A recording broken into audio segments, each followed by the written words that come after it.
La oración de Pedro. Viendo esto, Simón Pedro cayó de rodillas ante Jesús, diciendo: Apártate de mí, Señor, porque soy hombre pecador. Lucas 5:8.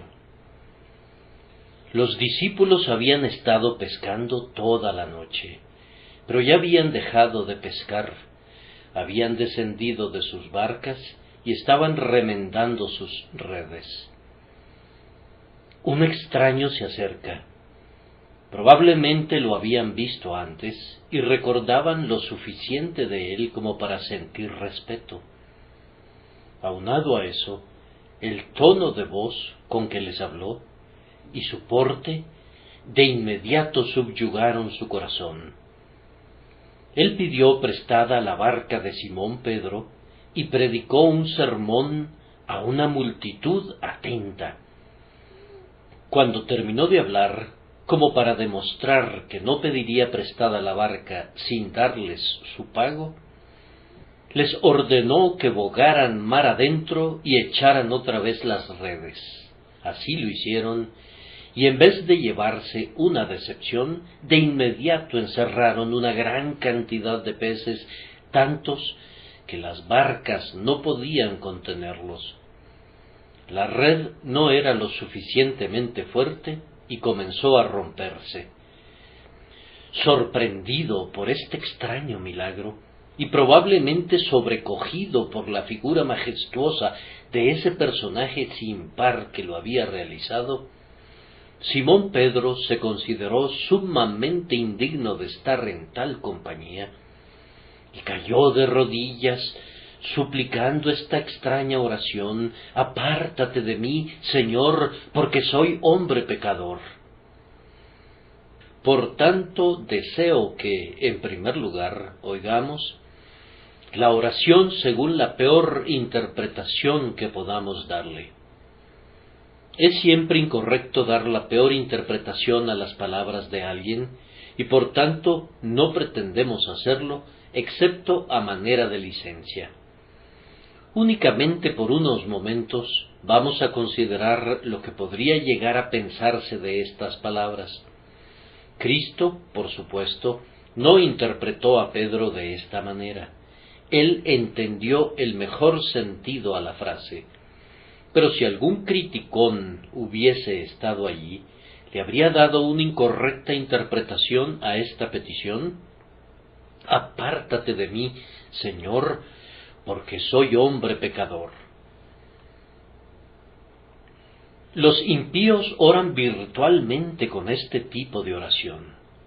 Cuando el Evangelio llega a ciertas personas y perturba sus conciencias, dicen: Sigue tu camino por hoy. Cuando haya una ocasión más conveniente, te buscaré.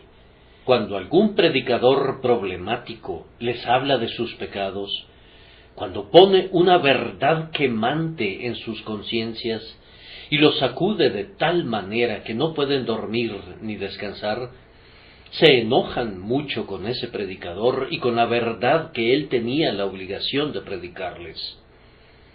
Y si ellos no le piden que se aparte de su camino, son ellos los que se apartan, lo que equivale a lo mismo, y el espíritu es: no queremos abandonar nuestro pecado, no podemos desprendernos de nuestros prejuicios, de nuestras más queridas concupiscencias, y tener que partir alejándonos de nuestras costas.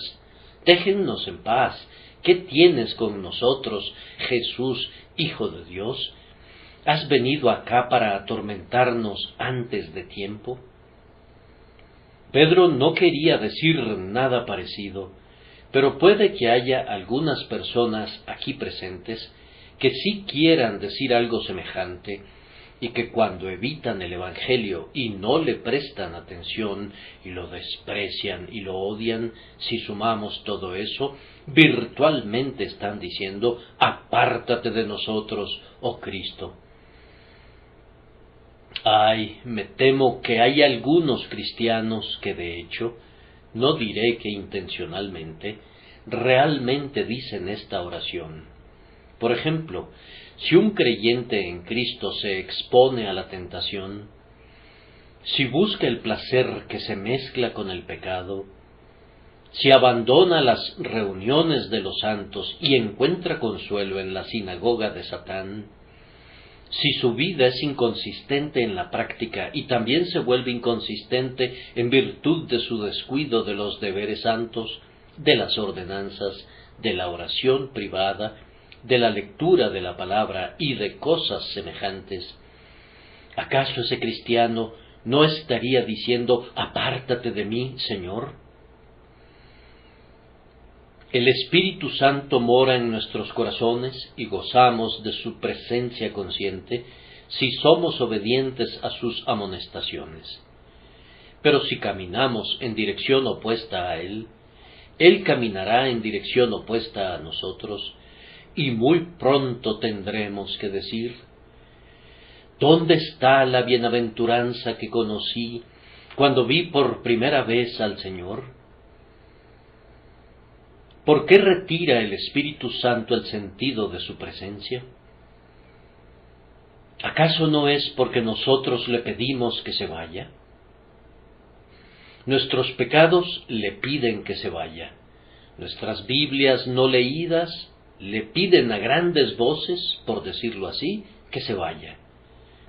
Tratamos al sagrado huésped como si estuviéramos cansados de él, y él percibe esta insinuación y esconde su faz, y luego nos afligimos y comenzamos a buscarlo de nuevo. Pedro no hace eso, pero nosotros sí. ¡Ay, cuán a menudo debemos decir: oh Santo Espíritu, perdónanos por haberte vejado de tal manera, por haber resistido tus advertencias, por haber apagado tus dictados y por haberte contristado! Regresa a nosotros y habita con nosotros para siempre. Esta oración, en su peor interpretación, es ofrecida en la práctica por algunas iglesias cristianas. Yo creo que cualquier iglesia cristiana que se vuelva desunida, de tal forma que sus miembros no tengan un verdadero amor los unos por los otros, repite esa horrible súplica por esa misma falta de unidad. Es equivalente a que esa iglesia diga: apártate de nosotros, espíritu de unidad. Tú únicamente habitas donde hay amor, nosotros quebrantamos tu reposo, apártate de nosotros. El Espíritu Santo se deleita en morar con un pueblo que es obediente a su enseñanza, pero hay iglesias que no quieren aprender, rehúsan cumplir la voluntad del Señor o aceptar la palabra del Señor. Tienen otras normas, algún libro de hombres, y en las excelencias de la composición humana olvidan las glorias de la composición divina. Ahora, yo creo que allí donde cualquier libro, cualquiera que sea puesto por encima o al lado de la Biblia, o donde cualquier credo o catecismo, independientemente de cuán excelentes sean puestos a la par de esa perfecta palabra de Dios, cualquier iglesia que haga eso, de hecho, está diciendo: apártate de nosotros, Señor. Y cuando se trata de un error doctrinal real, particularmente de esos errores dolorosos de los que escuchamos hoy día, tal como la regeneración bautismal y las doctrinas afines a ella, por decirlo así, es una terrible imprecación que pareciera decir: vete de nosotros, oh Evangelio, vete de nosotros, oh Espíritu Santo, danos señales y símbolos y eso basta, pero apártate de nosotros, oh Señor, estamos contentos sin ti. En cuanto a nosotros como iglesia, podemos decir en la práctica esta oración. Si casi nadie asiste a nuestras reuniones de oración, si las oraciones en esas reuniones son frías y están muertas, si el celo de nuestros miembros se extingue, si no hay preocupación por las almas, si nuestros niños crecen sin el debido entrenamiento en el temor de Dios, Si la evangelización de esta gran ciudad fuese entregada a otro grupo de obreros y nosotros nos quedáramos impasibles, si nos tornáramos fríos, poco generosos, indiferentes, apáticos, ¿qué peor cosa podríamos hacer en contra nuestra?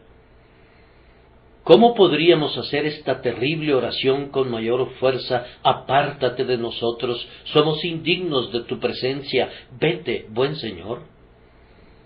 Que la palabra Icabod sea escrita sobre nuestras paredes. Queremos quedarnos con todas las maldiciones de Gerizim resonando en nuestros oídos. Digo entonces que la oración pudiera entenderse en este peor sentido. No tenía ese sentido.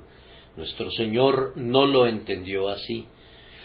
Nosotros tampoco debemos entenderla así en lo relativo a Pedro. Pero cuidémonos de no ofrecerla así nosotros mismos en la práctica. Pero ahora, a continuación, vamos a esforzarnos por tomar la oración tal como brotó de los labios y del corazón de Pedro. Una oración que podríamos justificar y casi recomendar. ¿Por qué dijo Pedro, apártate de mí, Señor, porque soy hombre pecador? Hay 3 razones. Primero, porque era un hombre. Segundo, porque era un hombre pecador, y además porque lo sabía y se volvió un hombre humilde. Así entonces, el primer motivo de esta oración es que Pedro sabía que era un hombre, y por tanto, siendo un hombre, se sentía asombrado en presencia de alguien como Cristo. La primera visión de Dios, cuán asombrosa es para cualquier espíritu, aunque sea puro. Yo supongo que Dios nunca se reveló completamente, no se podría haber revelado completamente a ninguna criatura, independientemente de cuán elevada fuera su capacidad. El infinito deja anonadado a lo finito. Ahora, allí estaba Pedro, contemplando por primera vez en su vida, de una manera espiritual, el sumo esplendor y gloria del poder divino de Cristo. Miró esos peces y de inmediato recordó la noche de trabajo agotador en la que ningún pez recompensó su paciencia, y ahora los veía en grandes cantidades en la barca, y todo como resultado de este hombre extraño que estaba sentado allí, después de haber terminado de predicar un sermón todavía más extraño, que condujo a Pedro a considerar que nadie antes había hablado así. No sabía cómo ocurrió, pero se sintió avergonzado, temblaba y estaba asombrado ante esa presencia. No me sorprende, pues leemos que Rebeca, al ver a Isaac, descendió de su camello y cubrió su rostro con un velo, y leemos que Abigail, al encontrarse con David, se bajó prontamente del asno y se postró sobre su rostro diciendo, Señor mío, David. Y encontramos a Mefiboset, despreciándose en la presencia del rey David, llamándose a sí mismo un perro muerto. No me sorprende que Pedro, en la presencia del Cristo perfecto, se abatiera hasta volverse nada, y en su primer asombro ante su propia nada y la grandeza de Cristo, casi no supiera qué decir, como alguien aturdido y deslumbrado por la luz, perturbado a medias, e incapaz de reunir sus pensamientos y ponerlos en un determinado orden. El mismísimo primer impulso fue como cuando la luz del sol golpea el ojo, y es una llamarada que amenaza con cegarnos. Oh Cristo, soy un hombre, ¿cómo podré soportar la presencia del Dios que gobierna los mismos peces del mar y obra milagros como este? Su siguiente motivo fue, ya lo he dicho, porque era un hombre pecador, y hay en ello algo de alarma mezclada con asombro. Como hombre se quedó pasmado ante el resplandor de la deidad de Cristo. Como pecador se quedó alarmado ante su deslumbrante santidad. No dudo que en el sermón que Cristo predicó había una denuncia tan clara del pecado, ajustando el juicio a cordel y a nivel la justicia, y tal declaración de santidad de Dios, que Pedro se sintió con el velo quitado, descubierto, con su corazón al desnudo. Y ahora venía el remate. Quien había hecho esto podía también gobernar los peces del mar. Debía, por tanto, ser Dios, y fue a Dios a quien todos los defectos y males del corazón de Pedro habían sido revelados, y por quien fueron plenamente conocidos, y casi temiendo, con un tipo de grito de alarma inarticulado, porque el criminal estaba en la presencia del juez, y el hombre manchado en la presencia del Inmaculado, dijo: «Apártate de mí, Señor, porque soy hombre pecador». Pero he comentado que hubo una tercera razón, es decir, que Pedro era un hombre humilde, como se desprende del dicho, porque se conocía a sí mismo, y confesó valientemente que era un hombre pecador. Ustedes saben que a veces ha habido personas en el mundo que súbitamente descubrieron que algún rey o príncipe se acercaba a su pequeña casucha, y la buena ama de casa, cuando el mismo rey era el que venía a su choza, sentía como si el lugar en sí era tan inconveniente para él, que aunque ella hiciera lo mejor posible para su majestad y estuviera contenta en su alma porque él honraría su casa con su presencia, no podía evitar decir: «Oh, que su majestad hubiera ido a otra casa más digna, que hubiera ido a la casa del hombre importante que está un poco más adelante, pues yo soy indigna de que su majestad venga aquí». Así Pedro sintió como si Cristo se rebajara casi al venir a él, como si fuera algo demasiado bueno de parte de Cristo, demasiado grande, demasiado amable, demasiado condescendiente, y parece que quiso decir: «Ve a un lugar más elevado, Señor, no te sientes en este lugar tan bajo, en mi pobre barca, en medio de estos pobres peces torpes. No te sientes aquí, pues tú tienes el derecho de sentarte en el trono del cielo, en medio de los ángeles que cantarán tus alabanzas día y noche. Señor, no te quedes aquí, ve arriba, toma un mejor asiento, un lugar más elevado.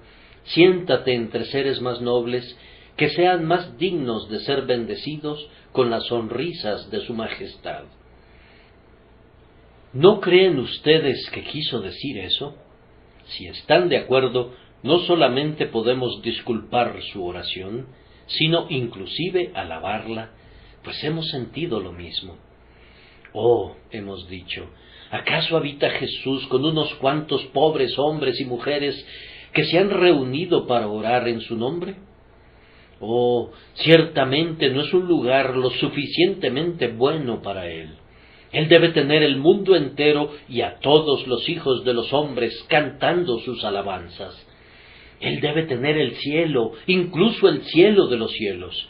Que los querubines y serafines sean sus siervos, y los arcángeles desaten el calzado de sus pies. Que se eleve al trono más elevado de gloria, y que se siente allí, y que no lleve más la corona de espinas. Que no sea despreciado ni rechazado más, que sea adorado y reverenciado por siempre y para siempre. Pienso que hemos sentido eso, y si es así, podemos entender lo que sintió Pedro: «Apártate de mí, Señor, porque soy hombre pecador». Ahora, hermanos y hermanas, hay momentos en los que estos sentimientos, si no pueden ser admirados en nosotros, son sin embargo disculpados por nuestro Señor, y tienen de todas formas algo en ellos que Él mira con satisfacción. ¿Quieren que les mencione uno? Algunas veces un hombre es llamado a una eminente posición de utilidad, y conforme el panorama se abre ante él, y ve lo que tendrá que hacer, y con qué honor el Señor se agrada en cubrirlo, es muy natural, y pienso que es casi espiritual, que se sobrecoja y diga: ¿quién soy yo para ser llamado a una obra como esta? Mi Señor, yo estoy dispuesto a servirte, pero, no soy digno. Como Moisés, que estaba lo suficientemente contento de ser el siervo del Señor, y sin embargo dijo, y lo dijo de corazón: Señor, soy tardo en el habla, soy hombre inmundo de labios, ¿cómo puedo hablar de ti? O como Isaías, que se regocijó en decir: heme aquí, envíame a mí, pero que sentía: ay de mí, porque soy hombre incircunciso de labios, ¿cómo podré ir? Pero no como Jonás, que no quería ir en lo absoluto, sino que a toda costa quería ir a Tarsis para escaparse de la obra en Nínive. Sin embargo, tal vez también con un poco del sabor de la amargura de Jonás, pero principalmente con un sentido de nuestra propia indignidad para ser usados en un servicio tan grandioso, decimos: Señor, no me pongas en eso, después de todo, puedo tropezar y deshonrarte. Quiero servirte, pero para no ceder de ninguna manera bajo la presión, excusa a tu siervo y dale una asignación de servicio más humilde. Ahora, yo digo que no debemos orar de esa manera, pero aún así, aunque hay algo indebido allí, hay un sedimento de bien que Cristo percibirá en el hecho de que vemos nuestra propia debilidad y nuestra propia incapacidad.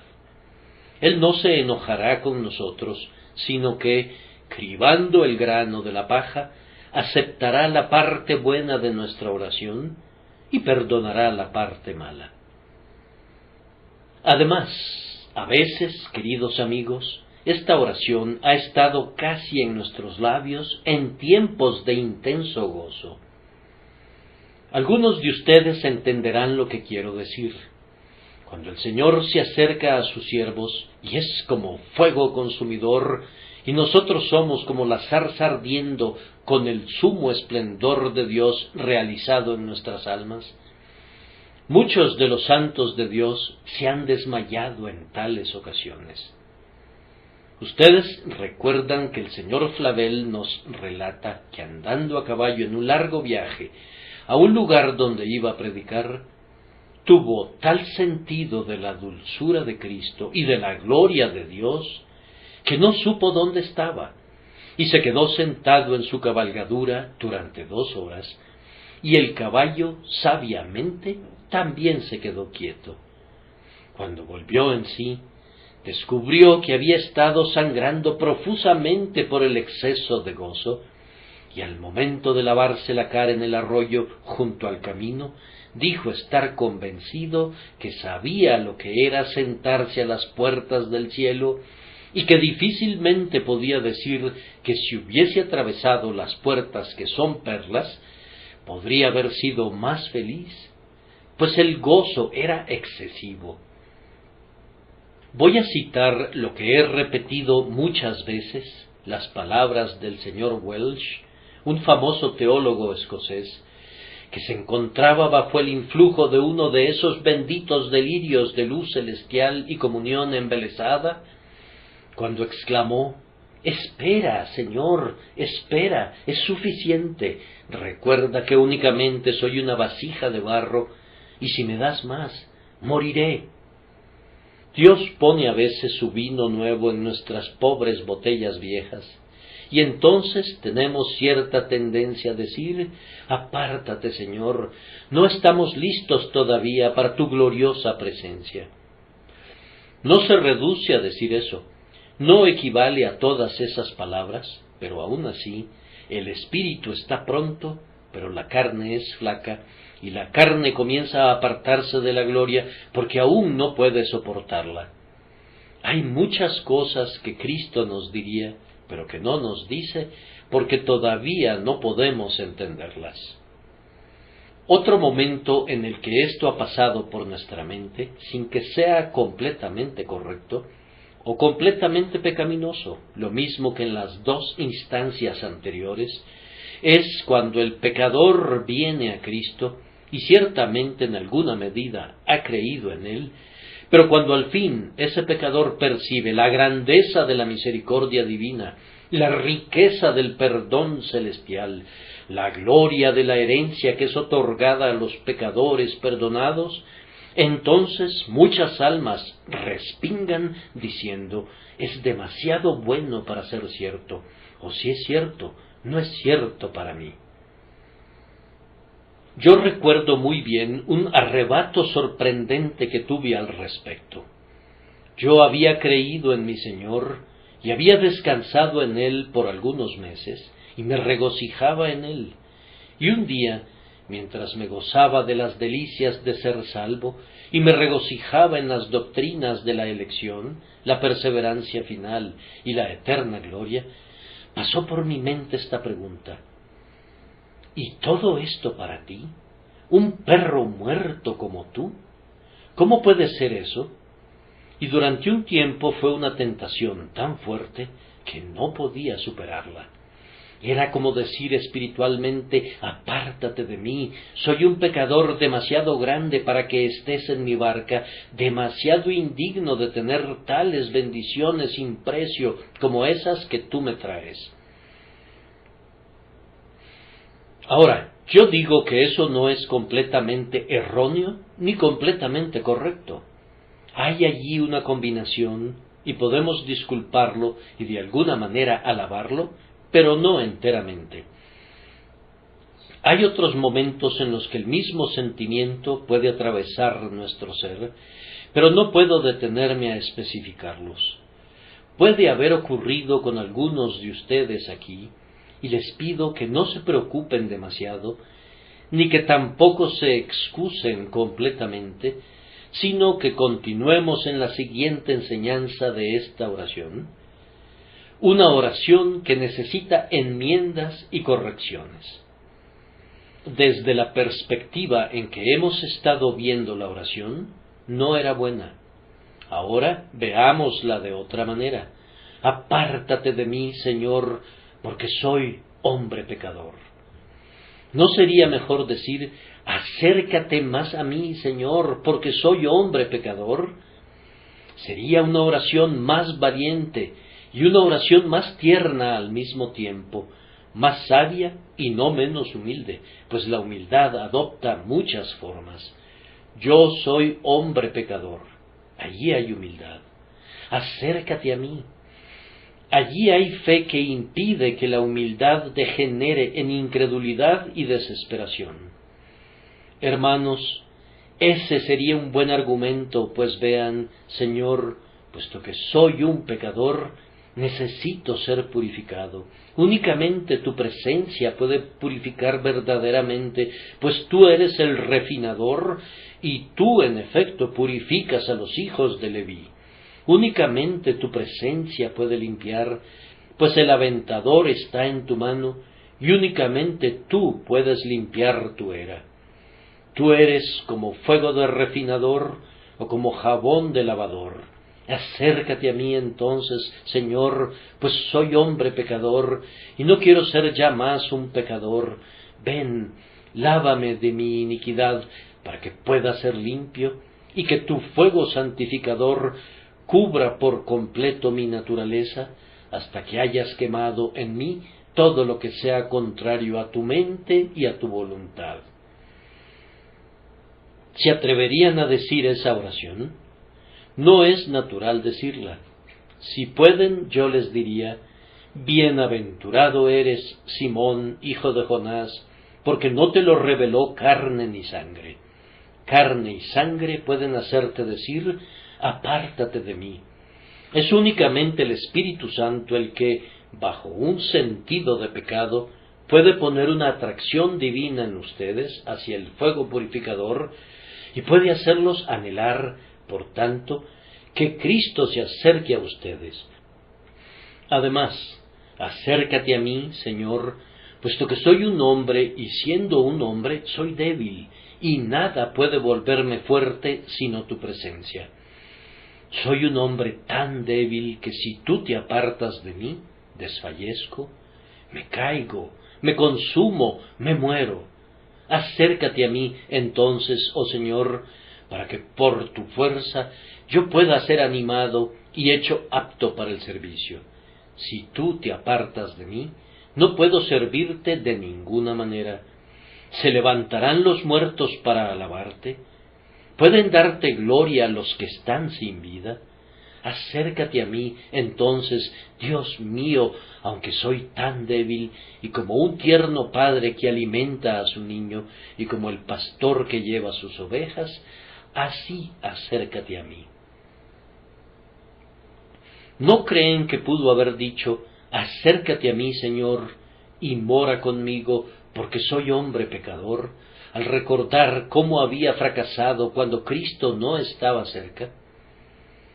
Toda la noche había echado la red en el mar, entre muchos intentos y chapoteos, y la había recogido con ávidas miradas, revisándola a la luz de la luna, pero no había nada allí que recompensara su esfuerzo.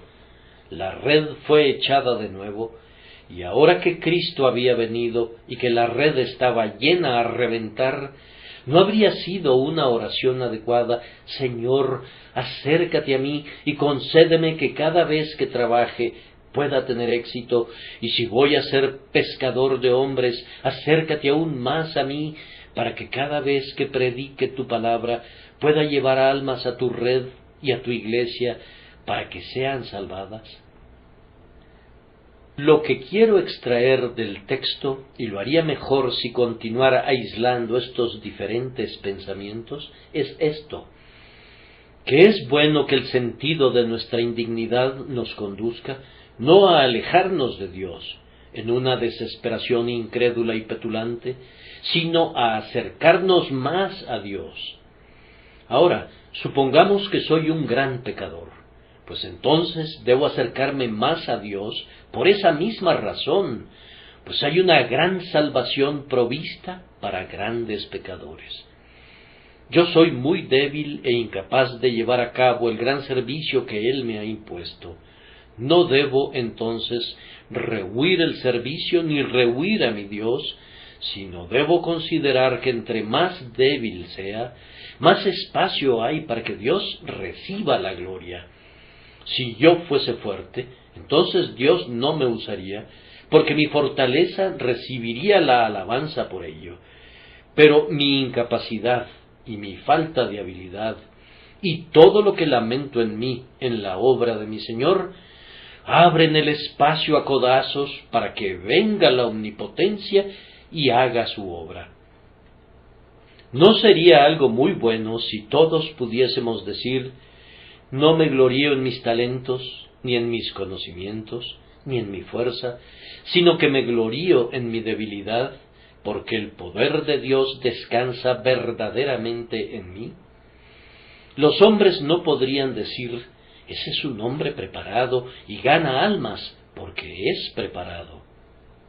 No podrían decir: ese es un hombre cuyas facultades de razonamiento son muy poderosas y cuya fuerza de argumentación es muy clara y gana pecadores convenciéndolos.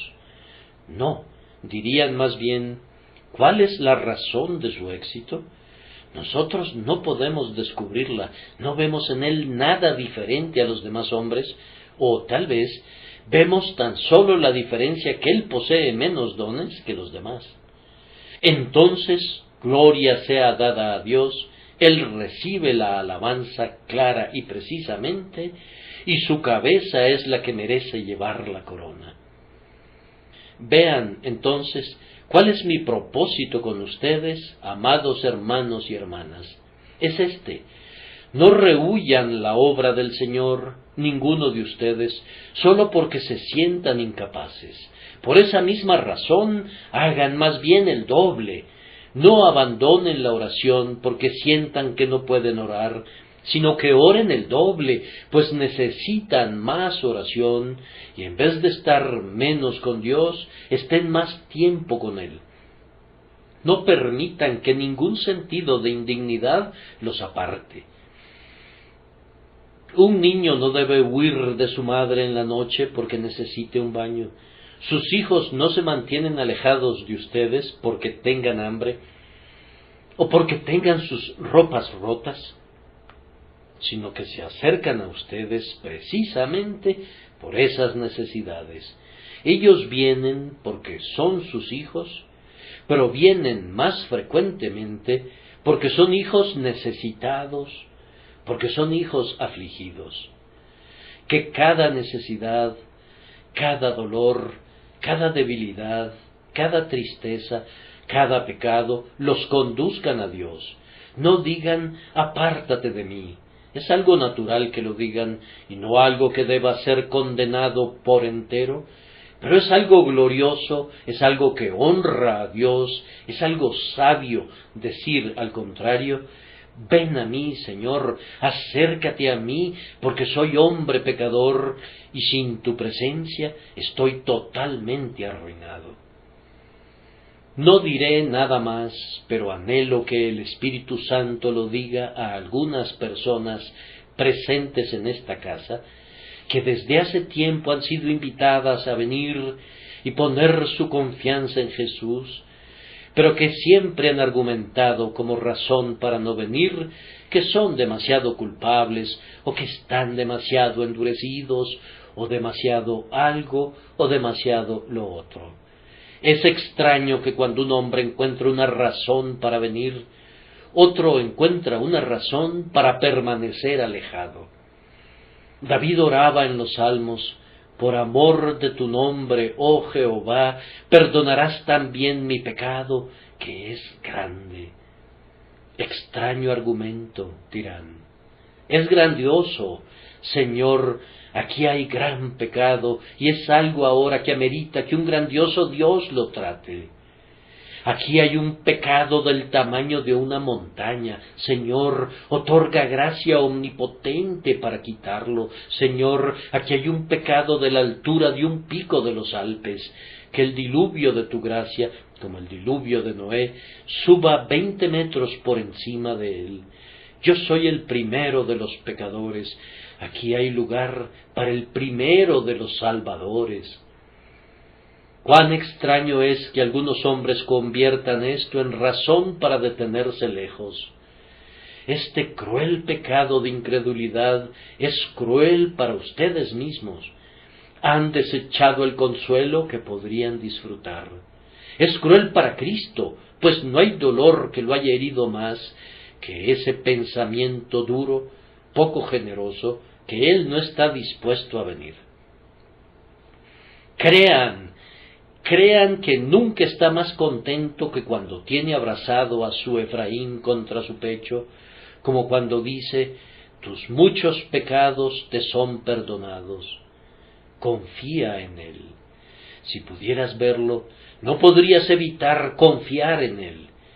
Si pudieras ver ese amado rostro, y esos ojos que una vez estuvieron enrojecidos por el llanto a causa de los pecadores que los rechazaron, dirían, he aquí, venimos a ti, tú tienes palabras de vida eterna, acéptanos, porque sólo en ti nos apoyamos, nuestro pensamiento en ti persevera, porque en ti ha confiado. Y una vez hecho eso, descubrirán que descenderá a ustedes como la lluvia sobre la hierba cortada, como el rocío que destila sobre la tierra, y por medio de él sus almas reverdecerán, sus cilicios les serán quitados, y serán ceñidos con alegría, y se alegrarán eternamente en él. Que el Señor mismo los lleve a esto. Amén.